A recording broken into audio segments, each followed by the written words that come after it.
What's going on, everyone, and welcome to the Trail Theory Podcast. I'm Brian. I'm Alex. I'm Austin. And I'm Pfeiffer.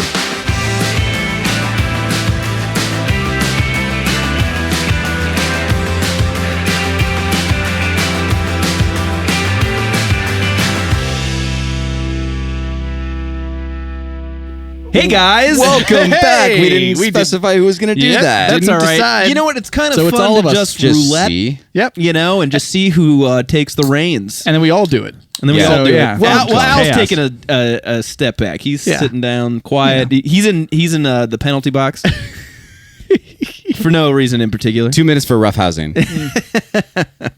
Yeah, he checked us into the wall before we sat down in our seats tonight. So I Yeah, I hope don't know everyone's why. having a great day. Yeah. Are you guys having a good day? Yeah, hope. of course. I Yeah. think so. Yeah. Well, welcome to the podcast. We're excited to talk tonight. Tonight is part 3 of a little series we like to call Psychology of the Woods. Psychology of the Woods. Or Psychology of the Outdoors, of camping, backpacking, all the above. Psychology of taking fireball shots? Yeah. Ooh. Oh, my God. Well, don't put the cap on. Yeah. This is number 3. He's gonna do Gotta. it. You got to do it. Number 3 in the series is coming like 2 years after number 2, I think. It's been a minute. It's been a long time since we did I got to say, one of these. I know the exact date. Do you? That's right. I remember. April 4th, 2025. Oh, wow. There you go. So it's been over a year. Over here. Look at that. How about that? Damn. I think I really enjoy that we talk about this portion of backpacking and camping and hiking and stuff like that, because a lot of other people, they're so centered around gear. Yes, we love gear. We do. I love gear I so love gear. much. Gear. But I do enjoy talking about the touchy-feely part and kind of the mental part of going heart of it. outside. Just in general, going outside. You mean the But humanity of it? Even specifically the energy and reset that I get from going backpacking. Yeah. For sure. Yeah. Yeah. Well, I mean, if you want to get into it now, because I think bringing up, gear obsession is a big part of what we do and what we love about backpacking. Obviously we talk about gear so much on the podcast, and we review gear. We talk about, packing the correct way and talking about weight and all this kind of stuff. And you can kind of get lost in the sauce a bit when talking about gear. I think it's a good way to talk about backpacking without backpacking, right? Yeah. I can look up Yeah. gear all day on my couch and get dude. involved, and we love Absolutely. the hobby of it, so it's fun to do. But It's a puzzle. You're tinkering every Right. time. You're like, even when you have your pack right, you're still kind of looking for something new, Yeah, or and you're looking for an easier way to do something. And Man. it's then, I mean, You're it's right. you're focusing entirely on the commercial aspect of it. Yeah. And even like I'll go down rabbit holes where I'll watch videos of like the more artistic videos of being outside and everything. Mm-hmm. Or people cooking outside. I see those all the time. Oh man. Dude, wooden plank. Those of, are so like, sweet. Those are awesome videos, but I'm not bringing all that shit out in the woods. for camping, it's I car would. camping Car vibes. camping, Car- 100%. yeah, for sure. But and it always looks delicious, whatever they make. But it's like, so you can go down that and see it's like it's all beautiful and everything, but watching it you don't feel it. Yeah. Right. So like it's actually, you could get a lot of joy from like looking at gear and seeing cool videos and seeing the artistic stuff, but touch grass for a second and Touch grass, immediately baby. get, way more out of it. Go ahead, Al. I also think, I mean, to some degree too, like I think it just touches on who we are as people too, right? And I think Brian, you kind of mentioned it. Like a lot of podcasts are not, centered around it's either gear or like specifics of trips and details. Right. Like I think we're just like, when we started this and we wanted to talk about, 4 dudes hanging around a campfire having a conversation, it's pretty relevant to really talk about, how do you work through feelings and emotions of wanting to be outside, like everyday life, and then how you bring that and how that changes you kind of emotionally and spiritually throughout all that. So I think, it's all relevant to what we set out to do. Yeah, I agree. And it's fun, right? I mean, I love talking about this kind of stuff. I think it's great. It's so funny that like the irony is that we do spend so much time trying to optimize, our gear for the outdoors. And we do that way more than we do actually spending time outdoors. And it's not because we don't want to. I mean, there's so much time restrictions and responsibilities. You mean and things like that actively you can't going be, backpacking? Right, exactly. Yeah, we yeah. spend so much time preparing for it and theorizing about gear and packing and weight and all this kind of stuff. But the reality is that, you know, it doesn't matter if it's a $100 pack that you put together or $1,000. Like, that won't change what being outside does for you. 100%. It could change your trip and how you feel overall, and you know how ready you are and how comfortable the gear might make you feel. But it's never going to change, you know, how you feel when you're actually out there, and especially if you go with friends and that community that you have with it. Right. So it's just an interesting, like, I don't want to sit here and shit on, you know, that, you know, people obsess too much over gear, because we clearly do that. Oh, you know, we absolutely. Yeah, have a podcast and we talk a lot about gear, Right. but it's important to remember Like, why do you have the gear? why do you have the gear? You To know, go out what's and the do end this shit, game? yeah. You know, I also think, though, that at least in my mind, I think about gear from the standpoint of, when I think about backpacking gear specifically, I want to not, I kind of want it to be invisible. I want to just enjoy it so much that I'm not thinking about, well, I got this kind of like shitty thing. Or when I'm out car camping, I want the experience to be so pure that I want the gear to be right. And it's like, again, So you don't have to think about We're it, talking yeah. about years of refinement. And I Right. think car Oh, camping yeah. even more for me personally than I can agree with that. than the backpacking piece. But it's like, oh well, I really wish we had this. It's like and we talk about this with backpacking. I always just put something on a list immediately, and then it's like, okay, when we get home, we're gonna buy that thing, and then we have it. It's like, oh, why don't we have a spatula? Right. Or it's like, dude, we this talked is about stupid. we talked about this before in like previous trips, especially early ones where we were still like kind of learning what we were bringing and like what was too much, what was not enough. You know, on that trip home, I would write in my notes app on my phone, like, okay, this is what I need to replace. This is what I need to get better. Like in the moment, like, okay, this is what would be better. Let me ask you this question. Do you think that a good piece of gear that makes a trip great outweighs a bad piece of gear that can make something uncomfortable? Like, does the good gear outweigh the bad gear that's bad? Does that make sense? Like that question? I think it goes into what Alex just said. At least that's what I think is like the good gear makes it to where you don't think about the gear when you're out there, so that way you can enjoy just being out there. Yep. Yeah. I think I agree. I think, But I'll play devil. I don't know if I agree with what I'm going to say. I'll play devil's advocate in a second. So wow, you you're gonna go ahead. disagree with yourself? Maybe, yeah. whoa, Yeah. whoa. Wow. This is getting super deep. No, you finish your thought though. I do, but I don't want that. Way down. I don't want that to. That comment shouldn't deter people from just going out based on not having like a super luxurious or super ultralight piece. Whatever you have is what you have. Like Alex talks about this all the time when he talks about his photography and stuff like that. Like the best camera is the one that you have. It doesn't matter. You just do the thing, and then you can always change it or do. Don't let that deter you from going outside if you don't have all this Nature other does shit. not care what's on your back. A bad gear, you can still have a good trip with bad gear. Like Yes. the trip is the central. So here's component of and here's going to be my alternate statement on that, is that because like Dolly version 1 or Dolly trip 1, Dolly sods, my shit was terrible. Everything I had was cheapest on the market. It was the worst. The pack was heavy, my shoulders hurt, everything hurt. So and I had a fantastic trip, and I got a lot of the that experience like, was you know, exceptional. that a lot of the psychological experience of like really being out there. So I don't think you should intentionally go out with bad gear that causes you pain. No. But I think there's something There's something really cool about having some like suffering is super useful. And if you're out there and it's like my shoulders hurt, like it is like at one because I'm never trained them for this before, and also because the pack I have is terrible. Okay. And it's like that. But then that brings you to another space, right? I have something that literally leads into that I wanted to talk about. Do a it. little Bring it note, on. right?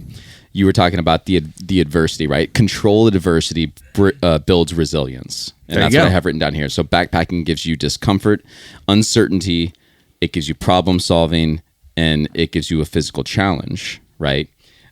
So you can use all those things that you learn on the trail and then take that back with you. And that's something that I try to do every time we go out is there a something that I've learned about myself or about my friends or about a certain situation that I can then take back with me after I get back from the trip.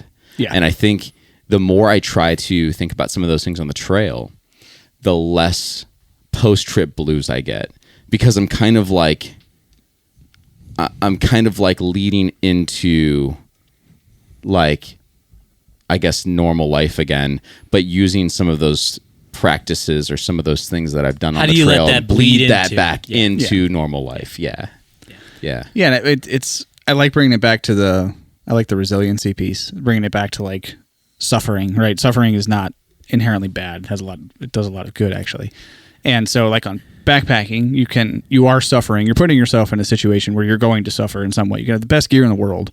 Shit's hard, right? Yeah, you're tired. I have a lot of really great gear, I think, yeah. and I still had a lot of challenges and stuff like that the last you're trip that gonna we just got back from a trip a week ago. Right. You're going to have soreness and pain, and you're going to not, you can physical Blisters. challenge where maybe you thought you'd be prepped for something and you weren't. Right. And it's like you kind of get into yourself at that point and you're like, oh, there's places I need to do better or whatever. So I think that based on what you're saying, though, I agree with, but I would rather the trail kick my ass than a piece of gear. So I think that I would bitch heavier Great about way a to say bad it. piece of gear rather than praise a really good piece of gear. And I think it's that same I can hear point of like wanting your gear to be invisible.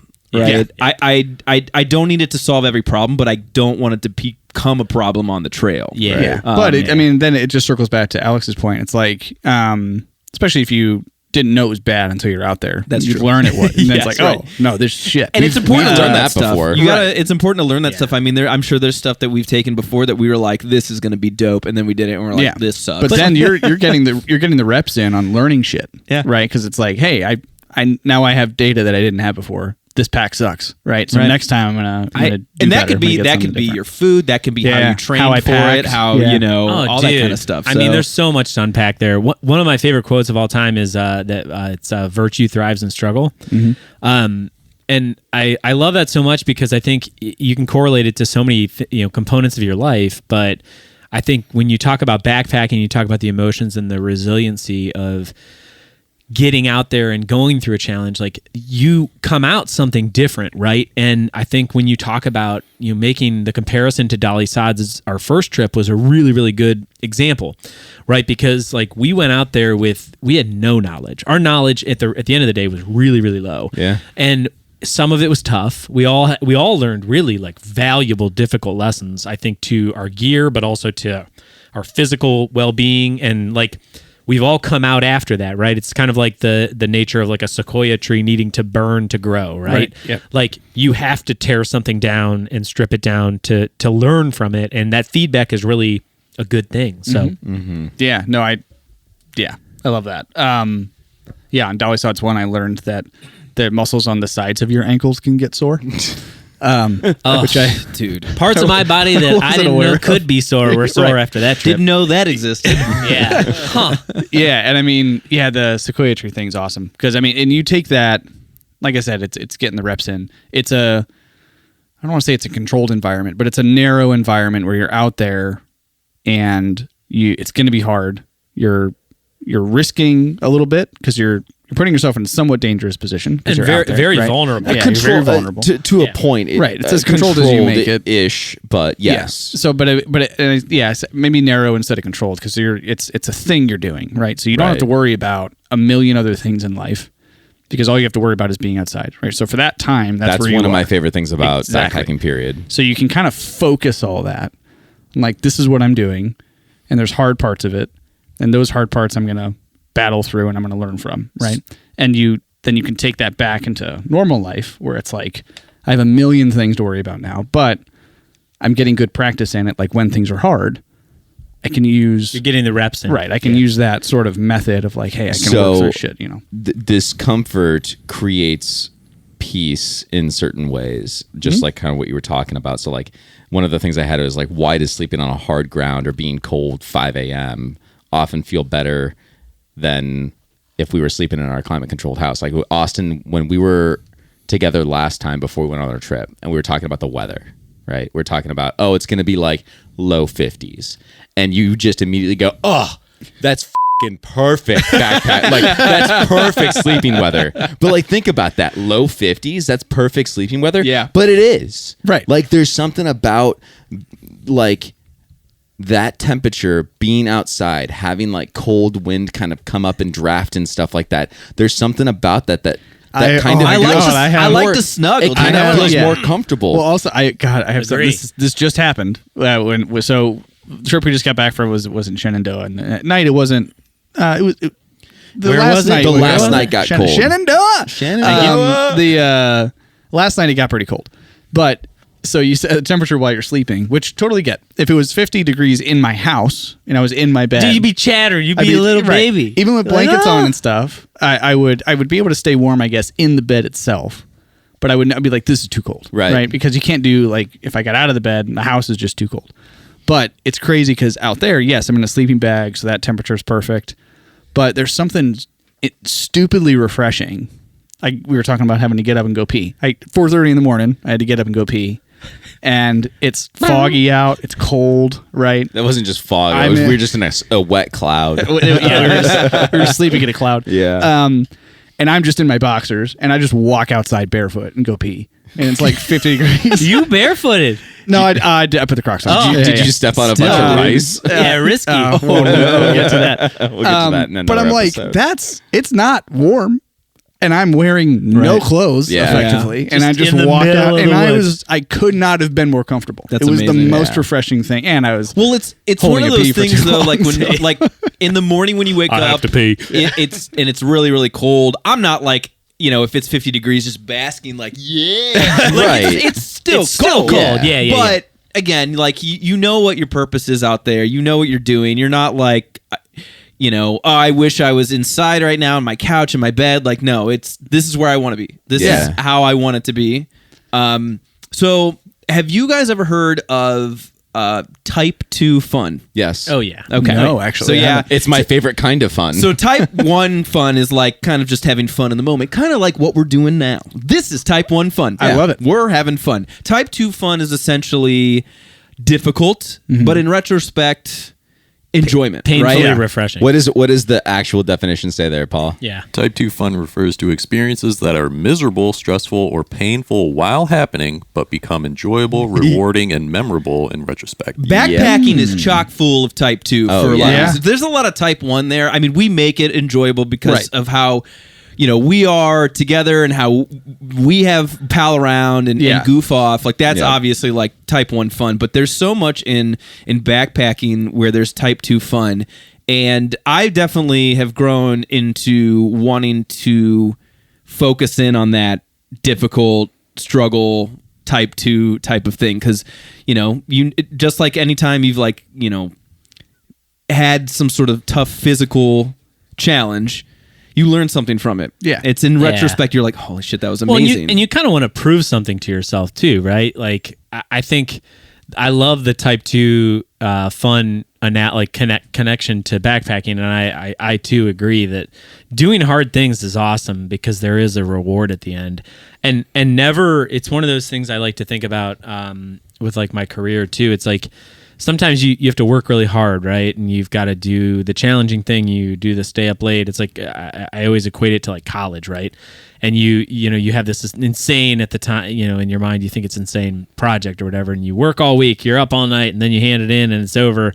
And then like a year or two later, you're like, man, that was so crazy, but like, damn, that was awesome. Like, it's like, why are things? Why in that suffering, in that chaos, is it ultimately like, oh hell yeah. We did that. Dude. Putting yourself in like an uncomfortable situation like that, can build tons of confidence and self-worth way more than just being comfortable. Oh, for sure. You know, so much for Yeah. and that's why like I'm gonna kind of like shift that into you know, when we talked about our trip prep for Shenandoah, you know, you guys know that, and if you've seen the last episode, like I'm not going on that one because I have another trip that I've planned, and it's one that I've planned since we ended 80K, like on the way home.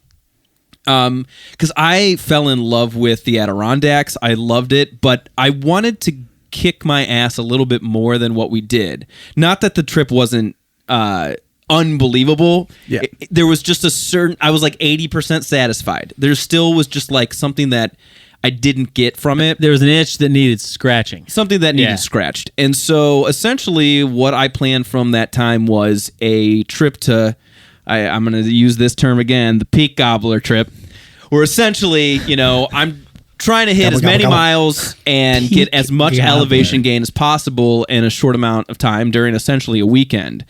And so in, I don't know 3 when weeks. this 3.5 actually weeks. might release, like right when I'm leaving for this trip, but in end of May. Memorial Day weekend. Yeah, I'll be going to the Adirondacks. I have a friend who is also a listener, my buddy Damp. The two of us Damp. are going to be Damp. doing, essentially, we're going to be day camping or base camping at Heart Lake Campgrounds in the Adirondacks, and then doing Base two damping. heavy days of hiking. And I kind of want to put myself in this type 2 fun situation. The idea essentially is to, you know, like I said, hit as many miles and elevation as possible. So on day 1, we have our base camp here at Heart Lake Campgrounds, and we'll be hitting, hold on, sorry. Can you scroll up a little bit? In the left side, yeah. So the 3 peaks that we're trying to hit that day are Wright, Algonquin, and Mount Colden.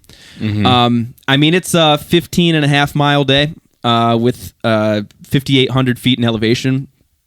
It's a humper. It's a humper. Yeah. Some positives with it is like our pack's going to be crazy light. Yeah, because, that'll help. you know, that will help a lot. I think I'm anywhere between like 5 and 7 pounds with like Yeah. Man, I was food and Yeah, that's awesome. Just stuff like imagining that. going up Marcy with no weight. Yeah. dude. Like, oh, it'd just be heaven. Even up right Any was, of 'em, yeah, Right just was right. pretty hard. Yeah. climb, Right was- too. Are you Algonquin doing was right as well. first? Yeah. You should do. Yeah, I mean, it usually goes in that. Yeah, if yeah, you're yeah. going that direction, right? I gotta say, Algonquin. man, and I'm excited for you to do right because that was the first one we saw. Oh man, And That was one of my favorites too. was that you again, Big Dog? Yes, it was. Is that your belly? no, was it? Yeah. I heard don't know, something, man. dude. I mean, Sounded like something stretched. Yeah. Yeah. yeah. It was At any totally- rate, I think you're gonna get a good taste of what we saw the first time we went to the 80K, because I don't think we saw last trip, your first trip to 80K. I don't think we saw a peak like Wright on the last trip, did we? Not really. what on Shenandoah? Not really. That was No, like to 80K. Oh no. But like the No. first, dude, Wright Peak, dude, your eyes are special. gonna pop out of your head, man. It's awesome. It's special. There's a I mean, false it's peak. hard. There's a That false first, peak there like, too. all of the actually, yeah, you the get to that tree line, and it's like, and are we there yet? any of the balds where you've got the top Yeah. the bald on top of the full 360, which was Marcy and Wright and Algonquin. Those are just real special. Oh, yeah. You know, you don't get those everywhere. Yeah, I'm excited. And I part of it too is like, so like with that many miles at 80K gives you slow miles. Again, the light pack helps. But I kind of plan on leaving in the dark and possibly getting back in the dark too. That's going to be kind of the plan. Again, so we have a lean-to at the campgrounds, just the two of us. You know, I'll be able to keep my car close by with some like food to eat and stuff like that. So Yeah. like we'll be kind of luxurious. I've never really done that on a backpacking You'll trip be like eating this. Strombolis Yeah. at night. I mean, I have a pretty extensive menu. My buddy I can Dan imagine. too is like he's a better cook than I am. Like he's unbelievable. He's this like fermenting god. He like makes kimchi and all sorts of stuff. He's like the king of that stuff. So I'm expecting him to bring something real nice. So funny. listen up, Damp. You're the pressure's on. Oh, I do remember that falls right there. I don't, what is that called, Paul? McIntyre. McIntyre Falls. yeah. McIntyre Falls. I do remember that falls. Yeah. yeah, it wasn't like Yeah. to your left as you're like walking. Yeah, yeah, around. yeah. Yeah, Adirondacks is a very special place. That's iced over. It wasn't iced over when we went. No, it won't be in May. Yeah, I think Yeah. Right Peak if I remember correctly, is one we saw some people there. There's like the section where it's like there'll be like a junction where you pull off. You see like where you turn off to get like off the main rip. Yeah, there.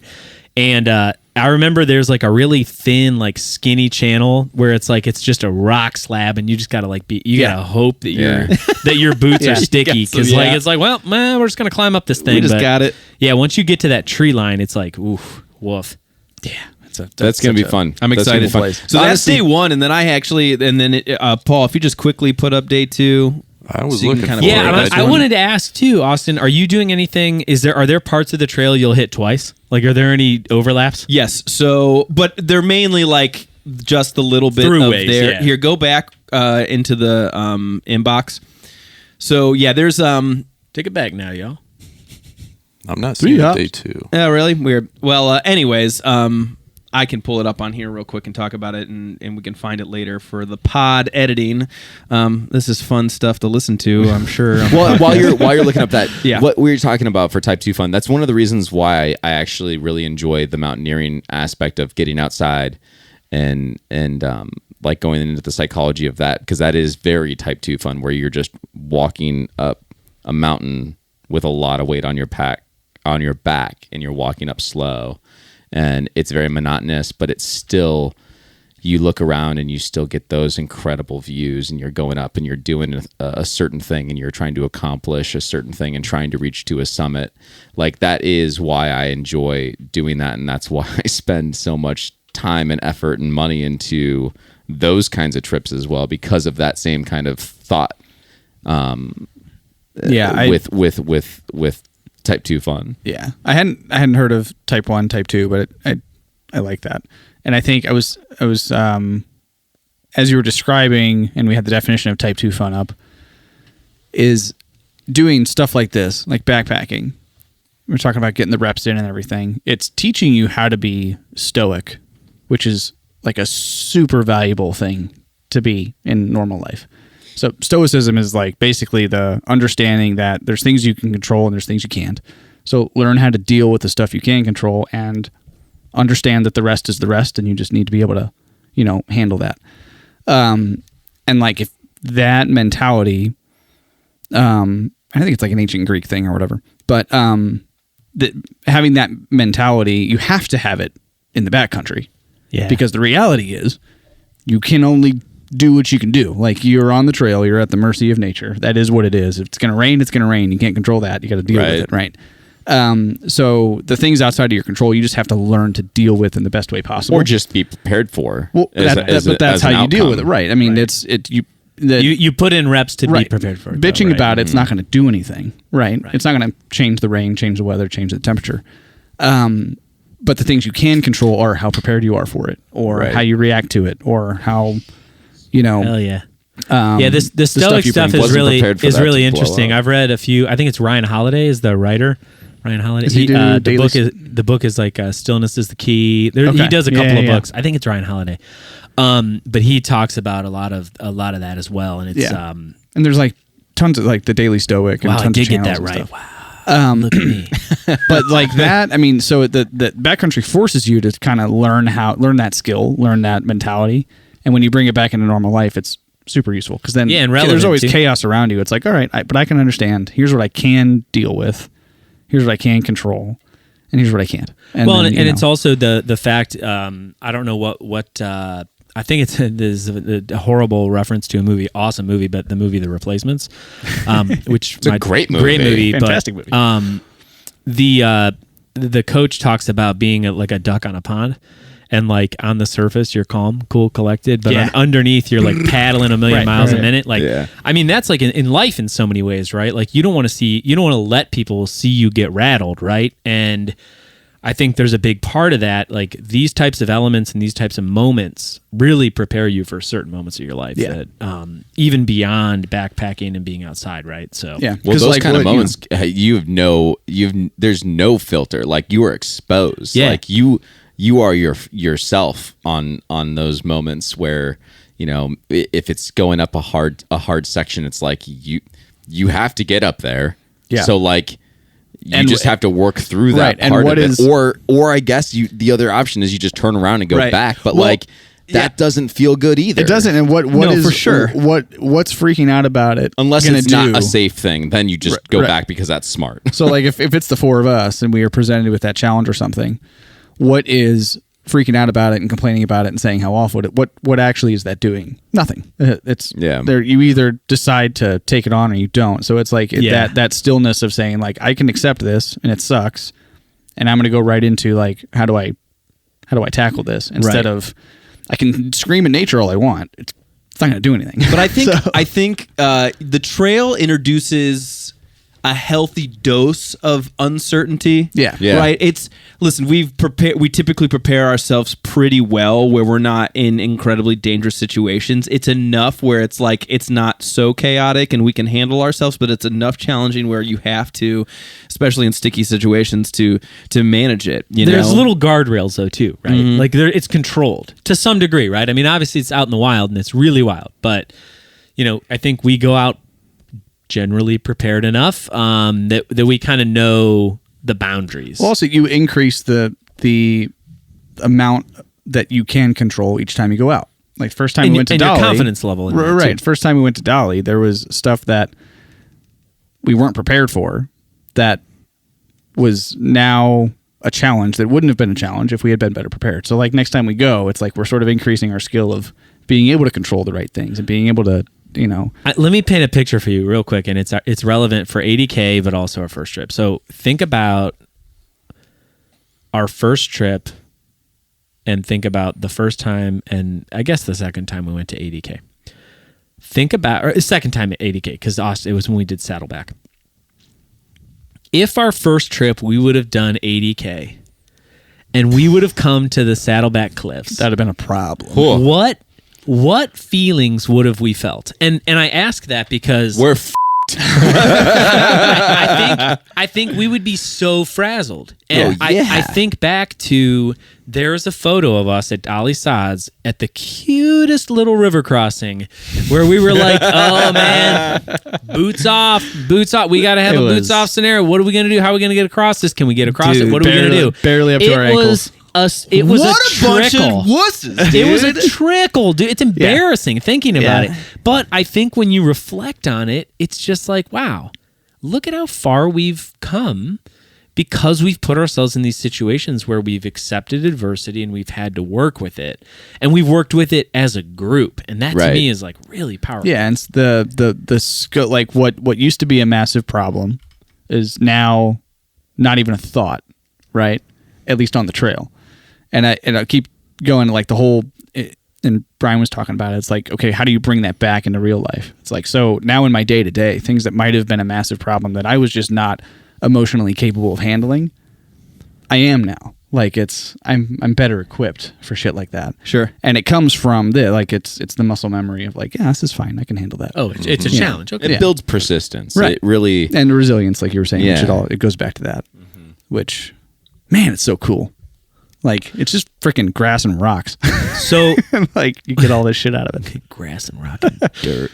Austin, what's day 2 look like? Just because I don't want to lose sight of this. I want to know what other peaks you're doing. Yeah, sure. So day 2 is slightly Day 2 longer, corn. but less elevation slightly.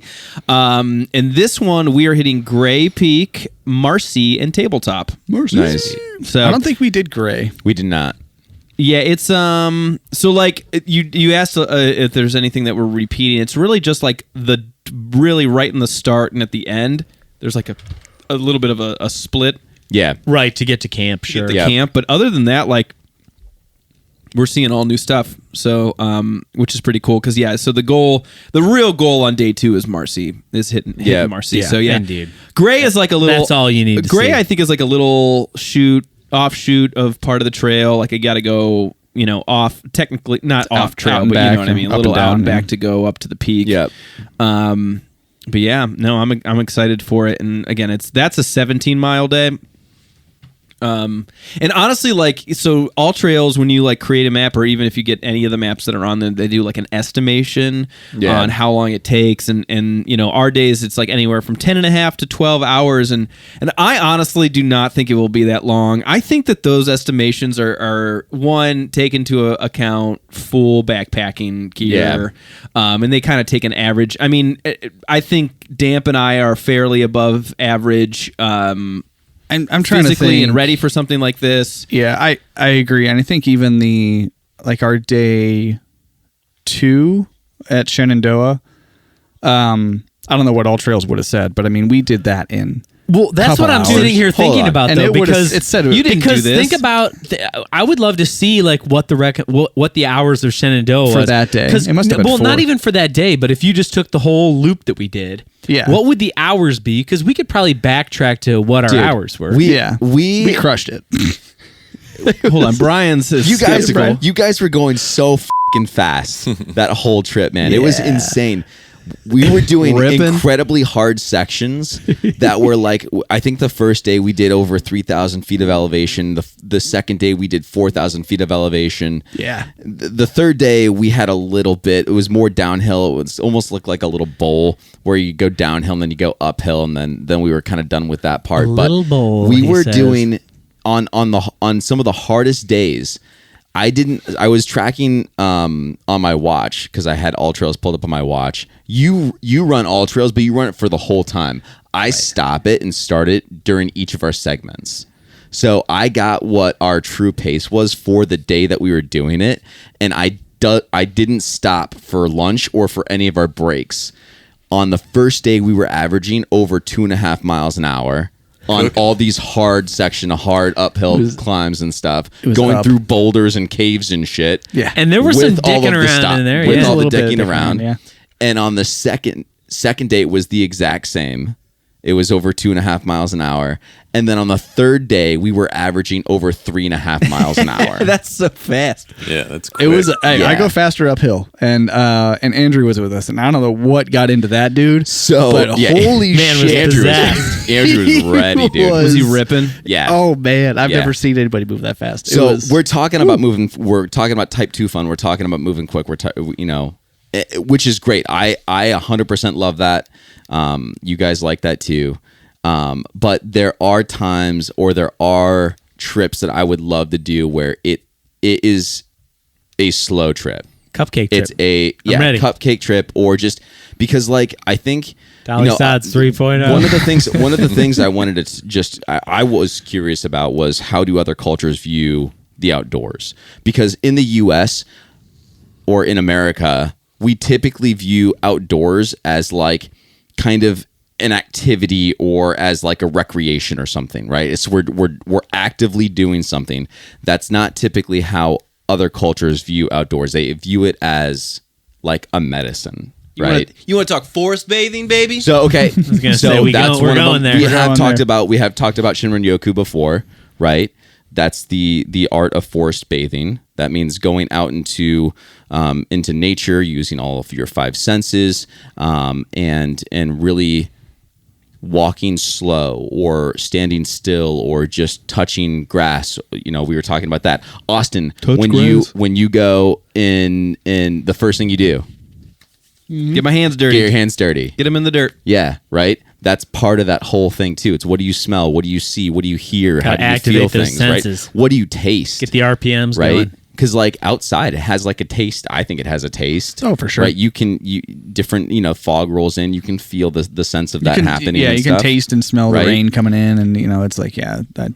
It's not. I mean, the smell of rain. Oh, it's awesome. I love it. Right? We got to experience that third night. Right, we just a couple weeks ago, or last week we had the rain coming in. Just to tangent for a second. I think we have video of it, but we literally seeing in real time the cloud just coming. I love that. I mean, it was fast in enough. our face. It actually touch it. coming into your face. Yeah, it's like, it was touching us. it actually rolled over us. It was super cool. But the whole focus of the Shinrin-yoku practice, and I've actually done a few of the actual practices, and it's incredible. Even the first one that I've ever done, it was life-changing. It was amazing. But it's not an exercise. It is just about getting into nature and embracing nature and feeling it. And they have done studies with doctors and physicians that it does lower your cortisol, it does lower your blood pressure, increases your parasympathetic nervous system activity. Say that 5 times Right? fast. Parasympathetic nervous Yeah, system. it's not just a vibe. It's a full public health innovation, especially in Japan, Right. where it's like this is a legitimate science and medicine, not just a go look at some trees. But it's cool how like I feel like I've said this before, but it's like you can almost microdose it a little bit. Yeah. So because like you're talking full on like you Immersion. immerse You yourself, go in right? and you're in there for like an hour. Right. Homie's not And talking about minimum dipping of his an toe hour. in the pool. He's Right. So, cannonball. but what's interesting is like there's a park near my house where I go and I run and everything, and many nights I'll go and run in the evening, and then afterward there's this big open lawn out by a lake, and it'll be dark, like straight up dark. Yeah. It's 10, 11 o'clock at night, and I'll just like lay in the grass for 30 minutes. And just Hell stare yeah. up. Yeah. And it's like, I'm just laying on earth. Like, and it's not, I'm not super remote. I'm not some crazy place there, but there's nobody around. I'm near water.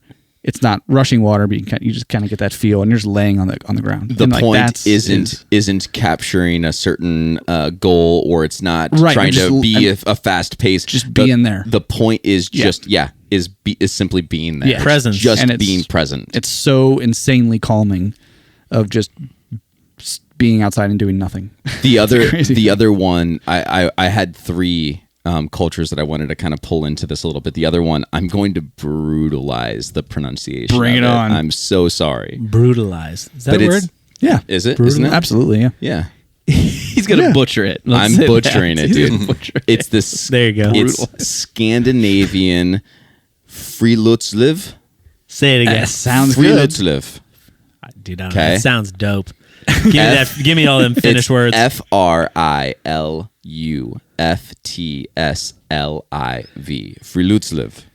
Frilutzliv. Knowing that language, it's like Kyle or something. No. It's practiced. The letters It's don't practiced matter. widely in Norway, in Sweden, and in Denmark. Frilutzliv translates roughly to open air living.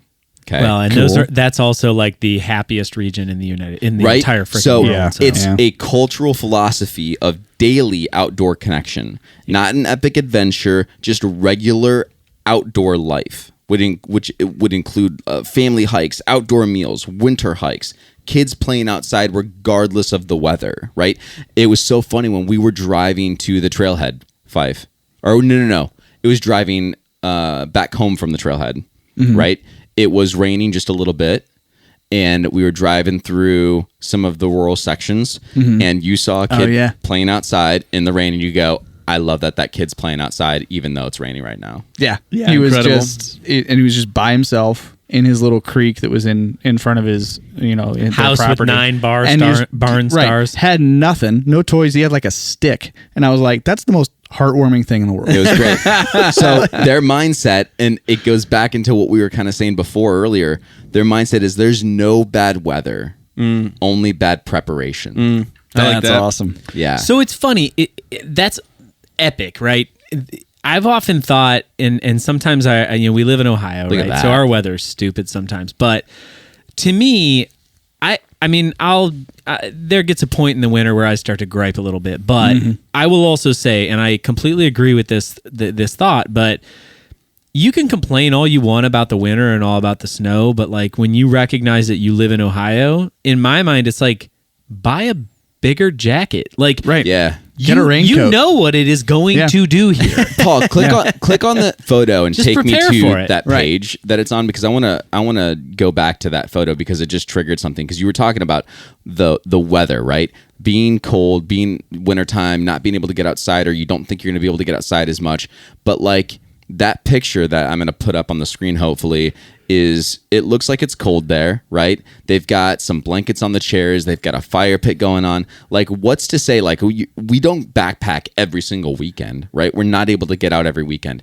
But if we can at least get outside and have a moment, even if it's cold, create the atmosphere, create the comfort if you need that comfort, create the warmth and stuff, create the vibe, and just be outside. Yeah. Because it does impact you. Even if you're outside for 6 minutes, there's been so many many studies done lately of mental health and physical health and how it impacts you of just being outside and what you get from that. Yeah. It's so important. So, Paul, I might need your help on this. So I'm pretty sure there is a Nordic country that has a tradition of putting children in the middle of the woods in the winter and letting them find their way back. Really?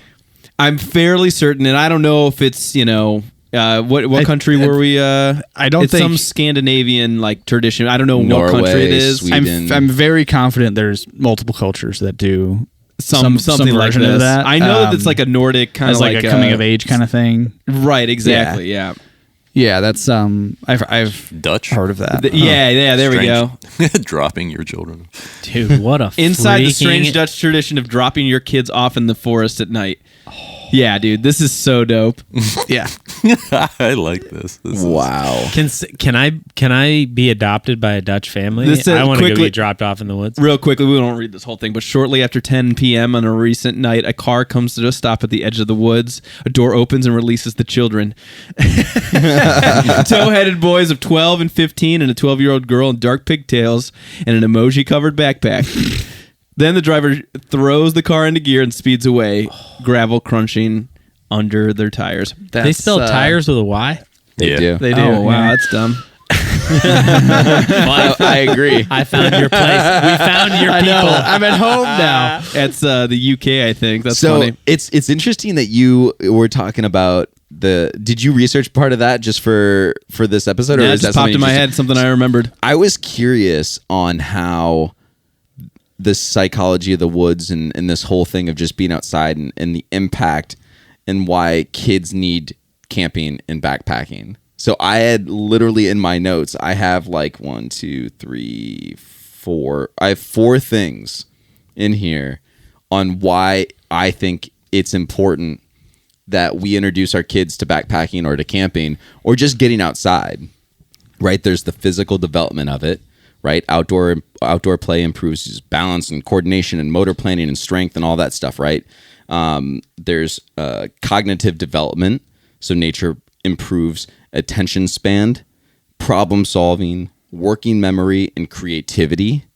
So like what we talked about before, under stress, you kind of are forced to adapt and to think in a way that's a little bit different from just being able to just pull up something on your phone or And just not sit even and watch TV or whatever. and not even necessarily stress. I heard this cool thing that limitation drives creativity, or creativity thrives in limitation or something. So when you're outside, if you're inside and you've got video games and you have the internet, and you have literally Yeah. every single thing at your fingertips. You're paralyzed. Always. Yeah. You have no limitations whatsoever. So how could you possibly be truly creative? Because you have too many tools, Yeah. right? And you go outside and you're limited. It's like, I have to make do with this stuff. So it trains your creativity. Like I have to make It's a something out of MacGyver this, something. Right? I have sticks and dirt. Like, what can I Right. do with that? Right. And so you can be way more creative with way less resources. And instead of having, everything. Yeah, So, it forces makes you into a box, right? It's Right. like, getting feedback on anything too is like you forces you to take something and apply different pressures to it to have an outcome, right? Yeah, sure. So yeah, I mean, tell your kid to build a fort and give them just the whole house. Right. And See what they come see up what with. they can, but go outside and say build a fort in the woods. It's gonna be badass, I promise. Yeah. The one outside or gonna be their way better. imagination is going to take them much Yeah. further. Whether the outcome is insane or not, obviously there's time limitation, but their imagination will take them so far. Yeah. So I think part of it is because I think that all of us do a pretty good job of introducing our kids to the outdoors and different things like that. The thing that I want to focus on more, because I do a lot of hiking with my kids. We do Yeah. backpacking from time to time. But one thing that I really want to focus on is not only just exposing them to the outdoors, but teaching them those skills, even if they're really young. Let's figure out how to build a fire. Oh, yeah. You know what I mean? Yeah, let's tie some knots. Let's Right. So We can have s'mores, but let's try some other stuff out too, Right, right. and learn a skill while we're at it, So let's throw some peeps on the fire and see what happens. my oldest Mason is gonna be 9 in December, so he's 8 right now. And I think this summer I'm gonna take him on his first backpacking trip. There you go. Yeah, I think we're gonna go and do maybe 2 nights for sure one night. It'll depend on how far he'll want to walk every day. Obviously, it won't be a 80K crusher or anything like that. Oh, he's coming. But he's didn't tell you. You guys tell you. but yeah, I think just being able to introduce him to backpacking and like actually really be out there, not just car camping, which we've done. I mean, you and I took our kids car camping when they were like 4, I think. Right? Yeah, Weren't they 4? They might have even been younger. Maybe, But maybe they were 3. little. Maybe 3 because I think they were like potty training still. Yeah, they were. Yeah, they were young. And one thing We that's took super a little cool potty. about that is like Did seeing take a little potty. Yeah. seeing the miniature version of you like go through some of that adversity and try to figure it out, and like watching the wheels start turning and Yeah, stuff. right. I've seen that when we did Ohio Pile, and then Yeah. my oldest Penny is about little older than Mason. And it's like it's just cool to see that, and it brings you back to like, oh yeah, I Yeah. had to figure that shit out too. I think it was yesterday. I was editing photos from my West trip this year, and I was overcome with emotion. And I don't. sure. I wasn't even thinking about this when I was coming. Doing my kind of thinking about this episode, but now it's coming back to me, and it's like, damn, this was so relevant. I was looking at photos of my kids outside, playing in the sand, kicking around dirt at a campfire, all of these things. And I just kind of kept coming back to the notion of like, man, what a gift that I get to share this experience with my children. And I don't know if there's anything better in my life. And something I care so deeply about, and then sharing it and inviting my kids to it. I don't know, man. I was really overwhelmed with like feelings thinking about it, and it's like they really care, like they care about it so much, and it's just, I don't know, it's wild. It's absolutely wild to share that with them, and think about your memories. And I know we did like a youth, like our growing up a number of episodes ago, I guess at this point, and like our feelings and our emotions of our memories as kids. And now I'm thinking about seeing these photos of my kids. I'm like, man, this is what they're doing that right now. They're living in that moment of me reflecting on my youth in that. And it's like, whoa, dude, like that's nuts. Seeing people you love build core memories that you can, it's like, it's cool. Hey, Dad, remember that time we did this? It's like, yeah. It's like, yeah, dude. That was dope. Yeah. I do, man. Crazy. The other things that I just wanted to touch on real quick too, are for why I think it would be important for the kids to kind of have that in their back pocket with camping and backpacking is it also the emotional regulation of things. Like kids outdoor often show lower anxiety, better mood regulation, greater resilience. We've talked about that a little bit already, right? Stoicism. Yeah. And then the confidence. My kid is so stoic. Dude, the confident level, like They're like a statue. Trail name like, is Stoic. Right. But like being able to filter your own water, being able to put up the tent, like just being able to hike through hard terrain, like the confident level of like, I just did that. Like we experience that as adults, like your kid that is still developing and still trying to learn their place and learn the world, being able to have them accomplish something that you'd be like just thinking about it, I want to cry. Yeah. Like, And like what an incredible thing for them to be able to have at that early of an age. Right. And like, it's just so, and they latch on, they'll learn something and latch on to it. I know for Logan, we have this troop at our church called Troops of St. George. And we do that. We teach like manly skills to the boys, right? So it's boys and dads. It's like scouts, but it's, different. And knot tying was one of them. So we got everyone together and we're just teaching how to tie knots. And Logan, he's still a little young to like understand. Sure. So he can't go and do like super complex ones. Yeah. But we learned a couple. And then in the days following, he's just like carrying string around, just tying stuff for no reason. Yeah. And he's like, he'll be tied off to like the leg of the stool. the way to do it, man. And Yeah. then he's like he's dragging the stool across the floor and he's like, Dad, look. And it's getting him so amped up about tying a knot to something. Yeah. When it you was, see the fruits of those labors, Yeah, it's wild. Like when you see your kids latch onto something that you're kind of like teaching them in the moment, or like on a camping trip, or some it could be something like as simple as tying a knot, Right. And then they're doing it on their own. Yeah. Dang, what a It's gift. such a treat. getting joy out of it. Insane. Well, Awesome. We're all four dads about to tear up here on camera. 5 Yeah, I dads. mean, we are talking about That's right. psychology of gosh. the woods and emotion. I want to touch on one more thing, just because when we were talking about 80K, we were talking about kind of putting yourself in uncomfortable positions and kind of growing from them. I remember, and man, I haven't thought about this in a little bit. When we went on 80K last time, I remember, and we talked about Saddleback Cliffs a little bit here recently.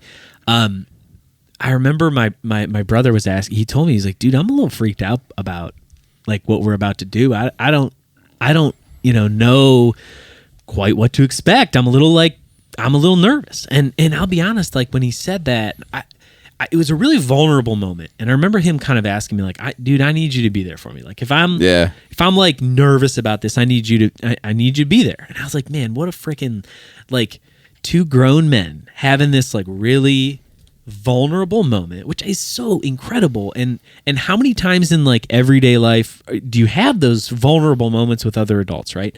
And it was just really incredible. And thinking about that and like overcoming things together. And like I think about I don't know if it was Linville or Cranberry, when I remember you were like waist deep in water. We were trying to cross that one river. It was the hardest river crossing we ever did. Yeah. And I remember we were all trying to figure it out. We did figure it out. We were high-fiving. Oh, yeah. my gosh. Blowing kisses. And it's like, how many times, like I know so many people that are roughly our age that don't have those experiences or Right. don't have those, aren't able to go deep and be vulnerable with other people. And so like the Saddleback thing is just my simple example to get there. But man, we have had some moments as a group where we've had to really be open to one another and like trusting one another. I think we touched on it from the trail episode for Shenandoah, where at this point now, like, I don't care what the trip looks like. It could be a cupcake trip. It could be a ball buster trip where we are going to be crushing ourselves. I don't care what the trip is anymore. I just care that we get to spend uninterrupted time together as friends, because our friendship it starts building and compounding on top of each other every single trip that we do. It builds a better experience for us as friends. And to have that kind of opportunity without any interruption, I think that is the biggest win for me at this point now. With every kick of the hacky sack. Yeah, for real. Of which there were many. Emotions and everything is built up. And again, I think you say uninterrupted. I loved personally that when we were in Shenandoah, like we had no phone signal. Yeah. And It was I know really, really rare. there are innate challenges with like wanting to be safe and communicating with home and wanting to let our families know we're good. I love when my phone, the only purpose that it serves is the map. The map where you're That going. is, and you talk about distractions of every day. You talk about being in front of screens, your phone, your work day, your this, that.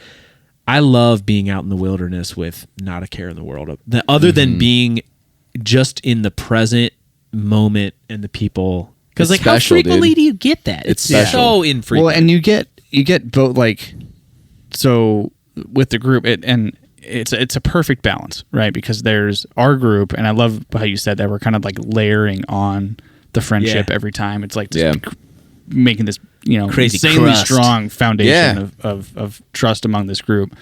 So there's that element of it, but then there's like, we're walking for 20 miles, right? And we were talking about going insanely fast. So like Andrew just disappeared. Yeah. He's gone. And then Greg's trying to keep up with him, so he's gone. Now I'm back in the middle. I think at one point he was 15 minutes ahead of us. He stopped and he started this watch. And he's like, I've been here for 15 minutes. That's crazy. He also stopped and we were taking some video and stuff like that too. So there was some. But homie was a gazelle. Yeah. That's crazy. But so there's moments where y'all spread out and you kind of get that, like, I'm just walking by myself. Yeah. Right. And that is such a special time. I've had 80K, Linville for sure, Shenandoah, couple trips really stand out where actually Whites. Loyal Sock early on. Yeah, Big Loyal one. Sock for sure. Yeah. Whites definitely, where it's like I can remember specific extended periods of time where I'm just like on my own, and you're just in it. deep into yourself, and you're just like, the stuff you work through real deep personal level is insane. And then you've got the group clarity around you too. that comes in those moments. It's wild. Yeah. I mean, you could solve all the world's problems in those moments. You think you can at least. Right you are, Ken. Yeah. Oh So my that's but no, everything Brian said I agree with. It's Beautiful. Yeah, it's beautiful stuff. I want to go back out now. It's been a week. I'm already itching. I think do my too. whole like mindset and like what I love that what we talked about and kind of going forward into this kind of like season of outdoors, is that it's peace and challenge are not separate, right? It's the challenge that kind of calms the soul and doing the challenge and not spite of it. And so that's kind of like my mindset with everything and the going outdoors and the challenges that I have put on myself for this year. So I'm excited for it. Yeah, you got to embrace the suck. Yeah, embrace Sometimes the you do. suck. You What's know? the other thing we say? No pressure, no diamonds. No pressure, no Yeah. diamonds. Right? And by embracing this, it forces you. I hate that I'm saying this. Oh, it's making me cringe. I can't wait. But hunting the good stuff. I don't think I've ever heard that term before. Yeah, it it's a was new one. something. Tell in us the- more, Clark. It was in every the good freaking like Army slideshow presentation thing. I can remember. Oh, really? Yeah, it was terrible. That's but funny. it's like the concept is cool. Is you're out there when there's limited amount of good stuff, and go find it, find man. some. Like, Yeah. it's out there. Yeah, Focus on that's I've never heard that. It's not cringy at all. I dig that. It's great. I respect the it's- sentiment. Like I said, it's good. The context of it, of how I had to hear We're it so many introduced to it, times. yeah. Look, man, but, we it's we good. had rain the entire time we were in the White Mountains. It was cold. It was a hard ass trip. Everyone had a fucking blast. I love I was it. gonna say this is type 2 fun Oh, exactly for sure. Yeah, like to a peak. T. Anybody look back on that trip and say, "Yeah, man, it really sucked." No, because No. a lot of the time it was like that No. was our favorite fucking trip. right. Yeah. Like Yeah. we went through some shit during that trip. Like all of us did. We had a big group. Everyone was there for that one, right? One of our- like that yeah. was a great trip. One of our first I was like, what the is that? Or was That's your sleeping pad. That was your sleeping pad That's my popping. sleeping pad. one of our first like reels or whatever That that, one we posted. Yeah, not a lot of air. I think it's one of the first ones we have on our TikTok or whatever. I'd love to go back and actually repost it because it's my favorite one I think we've ever done. Is it's us hiking up the Whites, and I got my big poncho on and just raining sideways, Oh, and yes. the wind is whipping everything, and it's your audio behind it saying, talking about like you feel like you're close, like close to what? Close to what? What? And it's just, That was good. It just that brings me back to like the joyous misery of that trip, which was just so intensely fun, but it was so hard. But then you get those like crazy, great, rewarding things where it was unexpected. Like we didn't. The one thing that I think that another thing that we've touched on a bunch too is like being able to adapt and being able to kind of change. We've changed our route a bunch of times before too. Like we changed where we were going to stay in the Whites, and we had such a great time being in a cabin. Like we did all this crazy hard stuff, and then you get rewarded. Oh, at the end of the day there are gifts with a nice along the warm way every cabin. time. Yeah. You got an attaboy. Yeah, right. We're sitting throw down a at a bone. table. We got Yeah. the podcast at a table. Paul was sitting in a rocking chair, just hanging out. Like we were warm. We were dry. It was we a ate. $50 per night per person. It was expensive, Attaboy, though. but we deserved it. We had we that did. reward It at was- the end of The, the re- day. the It was reward really is far great stuff. greater when there is challenge to get there. Yeah. Yeah, it was. And I Beautiful. think the idea and the notion of be comfortable being uncomfortable. Yeah. yeah, and it's a nice little surprise because I mean, we would have enjoyed it if the weather was perfect and nice and comfortable, and we walked up and the cabin was there. We would have done it. It would have been would great, been but great. we wouldn't have But- enjoyed it Oh, as it much. would have been great. It would have been still. great, but Yeah. we wouldn't have spent the entire day in the weather that we had, mentally preparing ourselves Yeah. for. I got to set a tent up in there. Well, we probably would have like rocked a lean-to, right?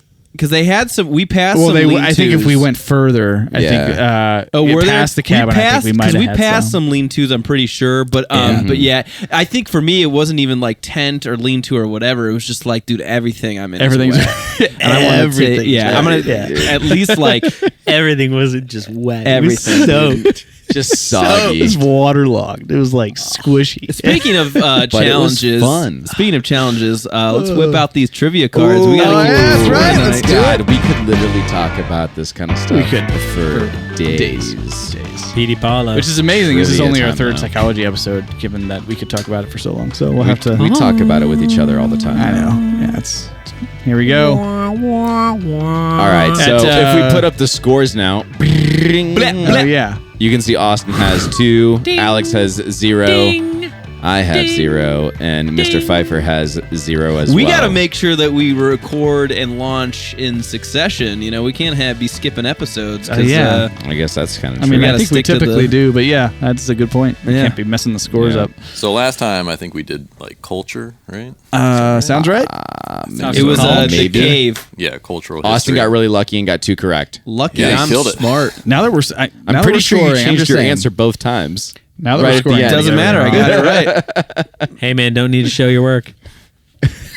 So this one is plants, animals, and water. Bring it. Planes, trains, and automobiles. That's right. And we're going to start with the easy one. Okay, fellas? All right. Question. Found in Pinnacles National Park, what large birds whose populations decreased dramatically during the 19th century are scavengers and can fly up to 200 miles in one day? Whoa. That's a lot of 200 info. miles. Scavengers. Scavengers. Okay. Lay it Rivian on or us. Tesla? A, hawks, B, bald eagles, C, California condors, D, barn owls. Dang, dude. Damn. I thought you said it was They're easy. Scavengers. Yeah. I know. Say it one more time. Well, dude, hawks aren't Hawks aren't scavengers. scavengers. So Eagles A are is scavengers. hawks. Or do you want me to question? Yeah, give it to Sure. just spill it one more time. Found in Pinnacles National Park, what large birds whose population decreased dramatically during the 19th century are scavengers and can fly up to 200 miles in one day? Hawks, bald eagles, California condors, barn owls. C. Condors. See. Yeah, I think C too. Condos. There's a big bird Unanimous. Well, It's C. though, right? it's definitely C? C because the others aren't scavengers. Correct. Yeah, right. Hey, good process of elimination. Yeah. Good job. All right. Yeah, So, because yes. hawks and bald eagles, they're the hunters. Yeah, bro. dude. Yeah, They and hunt. owls They're not are- eating owls shit are off the mice side and of the shit. street. Yeah, Yeah. they're eating. It just makes me think of Jurassic Park when he goes, Condos. He's like arguing his like logic on bringing the dinosaurs back, but he's using the California right, condor yeah. as like being almost extinct. Like, if I would have brought those back, would you have been complaining? You know, Right. Hell yeah. Yeah. So answer is C, California condors. In fact, Pinnacle National Parks is part of the population management program to increase the birds' numbers. So Boom. Pinnacle, Bing, where bing, is bing, Pinnacle in scores. California? It would have to be, Was it right? in Washington? Or wash. Is it? I am West not Coast? sure. I don't know. Nice. Let's find Let's out. find out. Let's find out. We have the The next we have question the is, what technology. state Ask is it Pinnacle into the State internet Park, box. National Park in? I met a couple today who have been to over... How many national parks California. are there, right? California. 63? 64, 63. Oh, there's way 64? more than that, I think, right? Well, national Geo Project. Well, I mean, we got the poster over there too. So for I'm pretty Maybe sure, not. like official, there's different parks or different forests within those parks and stuff like that too. I think thought there there's was 56 on that poster. Gotcha. They said like over 160, but I know there's not that many national Well, parks. they so it might must only be like like including 60. state yeah, forest. they might be too. with the Yeah. state forest too. But I they think were it's dope. 63. 63. 63. Whammo. Bam. Yeah, they were hitting up a bunch. Give me of, a point for that. They were hitting up a bunch of parks in like North and South Carolina, and All right, must don't be get like greedy. state forest, national forest, things That's like cool. that. So cool. Okay, moving How on many to did they say? 100 what? Like over 150, 160. But again, I think that it was Yeah, like they're counting other they're stuff. counting Yeah, other, they're- other yeah, parks, parks. but they were cool. rad. Question 2. This is the hard one. Pinnacles National Park is home to nearly 400 species of this insect and is an important place for ongoing research about how to support and protect native populations. Whoa. A, mosquitoes. B, bees. C, crickets. D, ants. I immediately want to go bees. I know. All right. But you said Read the question one more but time. you said 400 species of this. Pinnacles National Park is home to nearly 400 species of this insect and is an important place for ongoing research about how to support and protect native populations. native Mosquito. populations of this insect or just in general? I'm saying bees. A, mosquito. B, bee. C, Crickets. crickets. D, ants. D, ants. It's not fucking ants. There's a lot of there's a lot of ants though, a lot of different species. I'm gonna say bees too. I want to say bees. Because I don't know if bees there's are that know if many there's type that of many. bees. I'm going to I don't go know. D, ants. You think ants? You think? I'm Yeah. saying bees because you talk about populations. Is there populations of like plants? Could it be bigger than that? Bees pollinate. Right. Yeah. And I know I'm people are obsessed trying with to. honey right now. Everyone is trying to Preserve protect the bees. That's true. I'm going to How go, but obsessed I don't think with there's honey that are many. you? Are you so obsessed with honey you would carry a 14-ounce thing of honey on the trail? Yeah, how far did you get on that? How I many do ounces? have At least He got half. 4 ounces. I down. have a full mason jar of homemade honey that we just got at home from a friend homemade honey. Homemade? Doesn't it come from the bees? Bees made it. that they made in their The bees backyard at their home. I think we gotta answer the bees. question. I'm saying bees. I'm going to go. I think I'm going to stick with ants because I just don't think there's that many species of bees. You know what? I'm gonna play the game here a little bit. Austin's in the lead, so I'm following him. I'm doing the Pelosi game right now. I'm gonna take your stock, stock trade. Wow, everyone's going to be copying. This guy's a friggin' follower. So I'm gonna do ants. That way we both right or So both wrong. B's and D's. You're B. I'm D. You're D. Brian, what are you? bees. You're B's. My B boys. Okay, yeah. I think the okay. preservation of like them being like, people wanting to, I didn't see it. protect them. makes Embrace. sense. So, I see. My initial, I my didn't gut think reaction. they were so 400. My man. gut reaction was it's not the fucking ants, and I should have stuck with it. Well, my daughter and I just watched a video on bees. I didn't think there were that many, especially in one park. So when we were Yeah. in was Dance- it dance a Zion, lot. we actually did a ranger program, and she talked about hornets, not hornets, bees. I think it's bees. Bees or those type, Yeah. stinging, and they talked about how many species there were and the impact they had, like how important they are to the area. Oh, yeah. Cool. You got the Love inside it. Oh, yeah. info. I then. mean, I've seen videos of people explaining, like, all right, you want to, like, get spoonfuls of sugar water and put it on a spoon and just lay dozens of them out on your lawn, just so the bees come, they get that, so they can then pollinate everything Yeah, it's around good it. for the yard. Yeah, It's wild. attracting, the My, bees. The my bees are wife huge. does gardening, and we have a lot of flower. Like she loves flowers, and she's got a ton of flowers, and we have a lot of bees coming in and out. For so it's actually a pollination. good thing that my lawn is just straight daisies and dandelions. Oh, I thought you were yeah. going to say straight spoons full of Dandelions. sugar water. yeah, just hundreds Yeah. of them. It is. Spoon And Man! I mean, a lot of people think aesthetically it's not, but like, Yeah. Yeah. and yes, it is. That's the healthy So way to go about it. There you go. the weed killer I just bought, I probably shouldn't use. It's up to you, man. But You want to kill bees? Go for You want it. to kill nature? All right. The bee You wanna end killer? the world. Oh my gosh. Well, that is the Roundup. episode. We appreciate you guys listening and watching every week. If you haven't already, please do us a big favor. Hit that subscribe button. Hit the 5-star review if you haven't done that already. Do we have a Patreon to talk about? We do have a Patreon. We should be. we can It should talk be about. launched It should now. be launched now. It should be launched now. So we should have. Right now, we're just doing a supporter tier, so you can get episodes a few days early and have access to like our Discord and Patreon chat and things like that. We're going to be doing more tiers in the future that are going to have things like product discounts or like gear discounts. Probably a tier with like. Special edition, either stickers or patches. We haven't decided yet. That stuff will come out later. But sign up for that Patreon. Support Yeah. Do the it. crew. Support If you the like what we podcast. do and you want to see us do more of it, the baseline subscription for support will be a huge help for us. Absolutely. So Yeah, we appreciate definitely. you guys. Yep. Yeah, absolutely. We love you. Hit the subscribe button. Do it right now. And we'll see you next time. Type 2 diabetes. I mean, fun.